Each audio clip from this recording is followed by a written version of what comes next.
Hari ini kita berada pada hari Tasyrik. Artinya kemarin kita melaksanakan Idul Adha.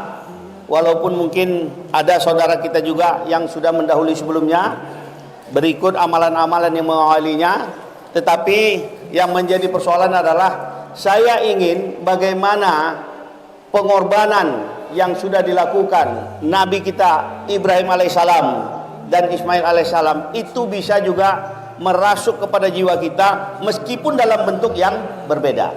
2 hari yang lalu saya membaca di media sosial ada sebuah tulisan, yang tulisan itu menurut saya cukup memberikan inspirasi kepada kita kalau kita mau menangkap itu sebagai sebuah pembelajaran. Tulisan itu sederhana, ditulis oleh salah satu orang yang dia berprofesi sebagai penjual hewan kurban.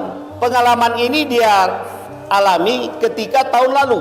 Pada saat itu datanglah seorang ibu muda, kemudian berdiri di dekat tempat kambing yang dia gelar. Dari penampilan ibu muda ini, semua orang pun bisa meyakini bahwa dia dari kalangan fakir. Bahkan bisa kita katakan mungkin orang yang tidak mampu. Kemudian dia mendekat ke tempat kambing yang termurah lah di sana. Melihat tampilan ibu itu, si pemilik kambing ini datang mendekati.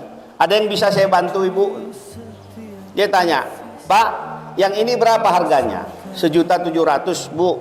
Harga pasnya berapa katanya? Dia tawar.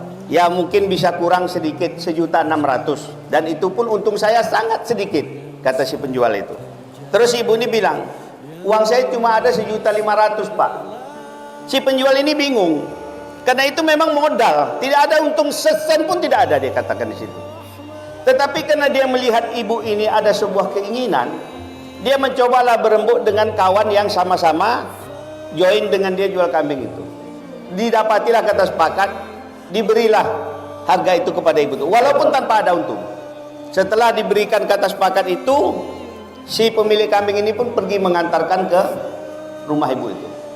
Begitu sampai di kediaman itu, dia langsung beristighfar, astagfirullah. Dia lihat rumah itu jauh dari layak, bahkan lantainya hanya tanah. Ternyata ibu itu hidup bertiga dengan seorang ibunya, ibu kandungnya, dengan anak kecilnya.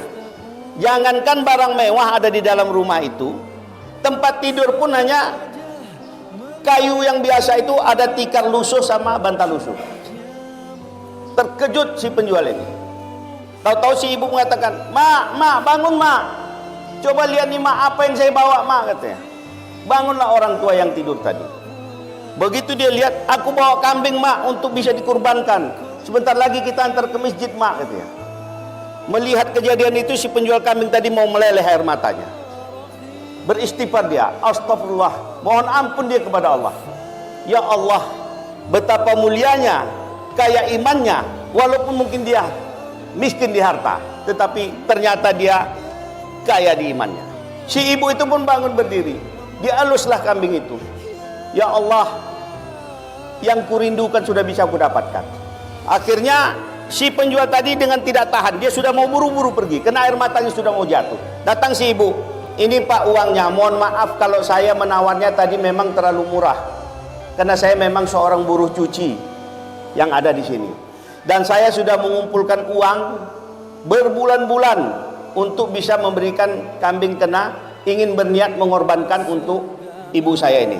Kemudian dia titiplah uang tip untuk kembali. Tidak usah, biarlah saya bayar sendiri, kata si penjual kambing tadi. Kemudian dia pun pergi. Saya teringat setelah membaca itu, saya teringat firman Allah di dalam surat As-Saff ayat 10 dan 11. Di sana Allah berfirman, ya ayyuhalladzina amanu hal adulukum ala tijaratin tunjikum min azabin alim. Tu'minuna billahi wa rasulihi wa tujahiduna fi sabilillah bi amwalikum wa anfusikum zalikum khairul lakum in kuntum ta'lamun. Di sini Allah katakan, wahai orang-orang beriman, maukah kamu aku tunjukkan sebuah perniagaan yang dapat menghindarkan kamu dari azab yang pedih, yaitu kata Allah, berimanlah engkau kepada Allah dan Rasulnya, dan berjihadlah dengan harta dan jiwamu. Itulah yang lebih baik jika kamu mengetahui. Ada 2 hal yang saya ingin lihat di sini. Yang pertama, berjihadlah dengan harta. Yang kedua, itulah yang lebih baik kalau kita mengetahui. Artinya, Allah itu memerintahkan kita berjihad dengan harta. Walaupun harta kita cuma sedikit, kemudian Allah katakan itulah yang lebih baik jika kamu mengetahui. Artinya tidak banyak orang yang mengetahui tentang hal ini sampai Allah mengingatkan itu. Hari ini masih berada kita di hari tasyrik, masih ada kesempatan, masih ada 2 hari. Kalau kira-kira kita tergugah, mari kita lakukan. Belum terlambat.